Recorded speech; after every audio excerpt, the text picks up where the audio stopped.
Thank you for joining Wars of the Roses as we continue with Part 42, The Jesuits, Book 9, Antisocial Societies, from Secret Societies of All Ages, Volume 1, by Charles William Heckethorn.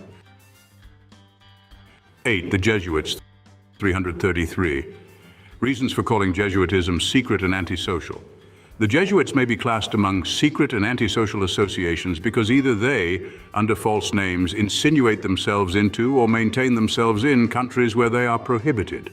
Thus, when banished from France by Napoleon, they continued to exist there under the various aliases of Associates of the Heart of Jesus, Victims of the Love of God, Fathers of the Faith, the Society of the Ladies of the Sacred Heart, and the Congregation of the Holy Family, were female Jesuits in disguise, or because they often act or coalesce with societies really secret, and also because in all parts of the world they have always had a vast number of affiliates who, though not openly belonging to the order, were bound to propagate its principles and protect its interests.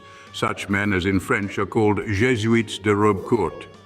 Jesuitism is antisocial, for its only object is self-aggrandizement, by opposition to the progress of civil and religious liberty, by endeavoring to suppress the advancement of literary, industrial, and social science, in fact, by seeking to bring men to a state of abnegation, which shall in all things make them willing tools, in short, reduce them to a set of fools. 334. Analogy between Jesuitism and Freemason? There is considerable analogy and similitude between Masonic and Jesuitic degrees. The Jesuits tread down the shoe and bare the knee because Ignatius Loyola thus presented himself at Rome and asked for the confirmation of the order. The initials of the Masonic passwords correspond exactly with those of the Jesuit officers: Temporalis, Tubal-Cain, Scholasticus, Shibboleth, Coadjutor, Chi, G, Iblum, Noster, Notuma. Many other analogies might be established. Not satisfied with confession, preaching, and instruction, whereby they had acquired unexampled influence, they formed in Italy and France in 1563 several congregations, that is, clandestine meetings held in subterranean chapels and other secret places.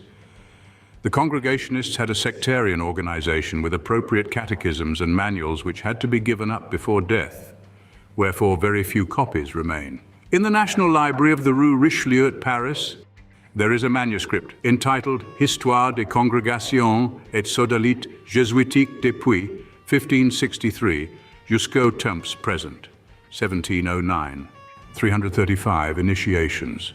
From this, as well as other works, we gather some of the ceremonies with which aspirants were initiated into the order. Having in nearly all Roman Catholic countries succeeded in becoming the educators of the young, they were able to mold the youthful mind according to their secret aims. If then, after a number of years, they detected in the pupil a blind and fanatic faith, conjoined with exalted pietism and indomitable courage, they proceeded to initiate him. In the opposite case, they excluded him. The proofs lasted 24 hours, for which the candidate was prepared by long and severe fasting, which by prostrating his bodily strength inflamed his fancy, and just before the trial, a powerful drink was administered to him. Then the mystic scene began. Diabolical apparitions, evocation of the dead, representations of the flames of hell, skeletons, moving skulls, artificial thunder and lightning, in fact, the whole paraphernalia and apparatus of the ancient mysteries. If the neophyte, who was closely watched, showed fear or terror, he remained forever in the inferior degree. But if he bore the proof well, he was advanced to a higher grade. There were 4 degrees. The first consisted of the coadjutores temporales, who performed the manual labor and merely servile duties of the order. The second embraced the scholastici, from among whom the teachers of youth were chosen. The third was composed of the coadjutores spirituales, which title was given to the members when they took the 3 vows of the society. The professi formed the 4th and highest grade. They alone were initiated into all the secrets of the order. At the initiation into the 2nd degree, the same proofs, but on a grander scale, had to be undergone. The candidate, again prepared for them by long fastings, was led with his eyes bandaged into a large cavern, resounding with wild howlings and roarings, which he had to traverse, reciting at the same time prayers specially appointed for that occasion. At the end of the cave, he had to crawl through a narrow opening, and while doing this, the bandage was taken from his eyes by an unseen hand, and he found himself in a square dungeon whose floor was covered with a mortuary cloth, on which stood 3 lamps shedding a feeble light on the skulls and skeletons ranged around. This was the cave of evocation, the Black Chamber, so famous in the annals of the Fathers, and the existence of which has repeatedly been proved by judicial examination before secular courts. Here, giving himself up to prayer, the neophyte passed some time during which the priests could, without his being aware of it, watch his every movement and gesture. If his behavior was satisfactory, all at once 2 brethren representing archangels presented themselves before him, without his being able to tell whence they had so suddenly started up. A good deal can be done with properly fitted and oiled trapdoors, and observing perfect silence, bound his forehead with a white band soaked with blood and covered with hieroglyphics. They then hung a small crucifix round his neck and a small satchel containing relics, or what did duty for them. Finally, they took off all his clothing, which they cast on a pyre in one corner of the cave, and marked his body with numerous crosses drawn with blood.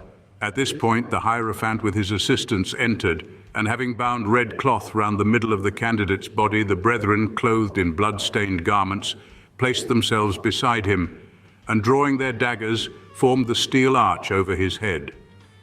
A carpet being then spread on the floor, all knelt down and prayed for about an hour, after which the pyre was secretly set on fire. The further wall of the cave opened, the air resounded with strains, now gay, now lugubrious, and a long procession of spectres, phantoms, angels, and demons defiled past the neophyte, like the supers in a pantomime. Whilst this farce was going on, the candidate took the following oath: "In the name of Christ crucified, I swear to burst the bonds that yet unite me to father, mother, brothers, sisters, relations, friends, to the king, magistrates, and any other authority to which I may ever have sworn fealty, obedience, gratitude, or service. I renounce the place of my birth, henceforth to exist in another sphere. I swear to reveal to my new superior, whom I desire to know, what I have done, thought, read, learnt, or discovered, and to observe and watch all that comes under my notice. I swear to yield myself up to my superior, as if I were a corpse deprived of life and will. I finally swear to flee temptation and to reveal all I succeed in discovering, well aware that lightning is not more rapid and ready than the dagger to reach me wherever I may be." The new member, having taken this oath, was then introduced into a neighboring cell, where he took a bath and was clothed in garments of new and white linen. He finally repaired with the other brethren to a banquet where he could, with choice food and wine, compensate himself for his long abstinence and the horrors and fatigues he had passed through. 336. Blessing the dagger. Blessing the dagger was a ceremony performed when the society thought it necessary for their interests to assassinate some king, prince, or other important personage. By the side of the dark chamber, there usually was a small cell called the cell of meditation. In its center arose a small altar, on which was placed a painting covered with a veil and surrounded by torches and lamps, all of a scarlet color. Here the brother whom the order wished to prepare for the deed of blood received his instructions. On a table stood a casket covered with strange hieroglyphics and bearing on its lid the representation of the Lamb. On its being opened, it was found to contain a dagger wrapped up in a linen cloth, which one of the officers of the society took out and presented to the Hierophant, who, after kissing and sprinkling it with holy water, handed it to one of the deacons, who attached it like a cross to a rosary, and hanging it round the neck of the alumnus, informed him that he was the elect of God, and told him what victim to strike. A prayer was then offered up in favor of the success of the enterprise in the following words: "And thou, invincible and terrible God, who didst resolve to inspire our elect and thy servant with the project of exterminating NN, a tyrant and heretic, strengthen him and render the consecration of our brother perfect by the successful execution of the great work. Increase, God, his strength 100-fold, so that he may accomplish the noble undertaking, and protect him with the powerful and divine armor of thine elect and saints. Pour on his head the daring courage which despises all fear, and fortify his body in danger and in the face of death itself." After this prayer, the veil was withdrawn from the picture on the altar, and the elect beheld the portrait of the Dominican Jacques Clement, surrounded by a host of angels, carrying him on their wings to celestial glory, and the deacon, placing on the head of the chosen brother a crown symbolic of the celestial crown, added, "Deign, Lord of hosts, to bestow a propitious glance on the servant thou hast chosen as thine arm, and for the execution of the high decrees of thine eternal justice. Amen." Then there were fresh dissolving views of ghosts, spectres, skeletons, phantoms, angels and demons, and the farce, to be followed by a tragedy, was played out. The Jesuits openly advocated tyrannicide whenever the tyrant was against them. Even that soft-hearted Jesuit and Inquisitor Bellarmine, who would not allow vermin to be killed because their present life was their only one, wrote a book to show that heretics deserved death. He also advocated the doctrine of tyrannicide. 337. Similar monkish initiations. I may here incidentally remark that the candidate for initiation into some other monkish orders had to undergo similar trials. The novice about to enter the Dominican order had to spend some time in the Cave of Salvation, the pastos of the ancient mysteries and of the Freemasons, where he was surrounded by hideous monsters, fierce-looking beasts and skeleton monks uttering savage and threatening howls, and he was finally carried about in a coffin. Father Antonio, who about 1820 was elected prior of the Hieronymites at Madrid, declared that though he would rather be the prior of his convent than a grandee of the first class, yet he would have forgone that dignity if he had been obliged, in order to obtain it, once more to pass through the trials of initiation. He said that instead of the Cave of Salvation, the place of initiation ought to be called the Cave of Hell. If I believed in the devil, he added, I should be certain I'd seen him with his train of demons and imps. 338. Secret instructions. It will suffice to give the headings of the chapters forming the book of Secreta Monita, or Secret Instructions of the Society of Jesus. The preface specially warns superiors not to allow it to fall into the hands of strangers, as it might give them a bad opinion of the order. The chapters are headed as follows.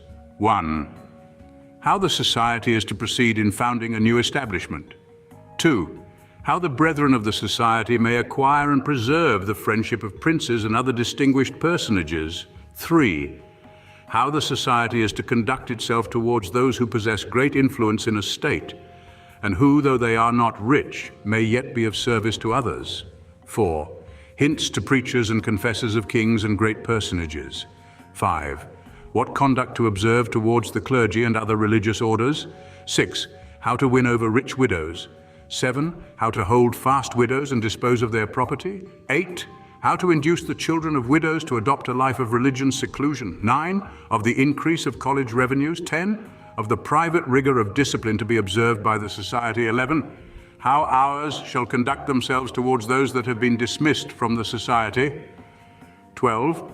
Whom to keep and make much of in the society. 13. How to select young people for admission into the society and how to keep them there. 14. Of reserved cases and reasons for dismissing from the society. 15. How to behave towards nuns and devout women. 16. How to pretend contempt for riches. 17. General means for advancing the interests of the society. 339. Authenticity of Secreta Monita demonstrated. The Jesuits deny the authenticity of this work, but they have never been able to disprove the history of its discovery, which is as follows. When the society was suppressed by Clement XIV, in 1773, it possessed in the Low Countries, among other property, a college at Roermond. Government had appointed a commission to liquidate the affairs of the company, and Councillor Zeitgens was specially appointed at Roermond to draw up the inventory. But being suspected of having abstracted, in order to favor the fathers, certain documents, he received a peremptory command to forward all the papers found. Among these, the manuscript of the Secreta Monita was discovered. The proof of this may be seen in the protocol of the transactions of the committee, appointed in consequence of the suppression of the Society of Jesus in the Low Countries, which is deposited in the archives of Brussels. The above manuscript was collated and found to agree with a Latin manuscript. Left by Father Berthier, the last librarian of the Society in Paris, before the Revolution. It also agrees with the edition of the Monita printed at Paderborn in 1661. 340. Jesuitic morality. And even if these Monita were not drawn up by a Jesuit, they yet fully exhibit the actual principles on which, as we know from history, the society has always acted, and that every kind of deception, assassination, regicide, poisoning, seduction, unnatural crimes, spoliation, perjury have ever been practiced and approved by them, whenever their doing so could promote their own ends, ad majorem Dei gloriam. When in 1760 the Jesuits, in consequence of the bankruptcy of Lavalette, a member of the society, were compelled to produce their constitutions, such doctrines as the following were found to be contained in them. According to Father Taberna, a Jesuit, if a judge has received money to give an unjust judgment, it is probable that he ought to keep the money, for this is the judgment of 58 Jesuit doctors.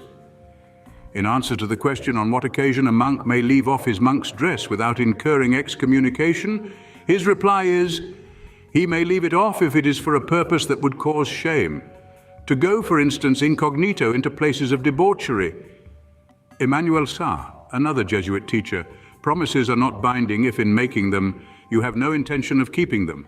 Potest et foemina quaeque et mas, pro turpo corporis usu pretio maxipere et petere, et qui promissit tenetur solvere.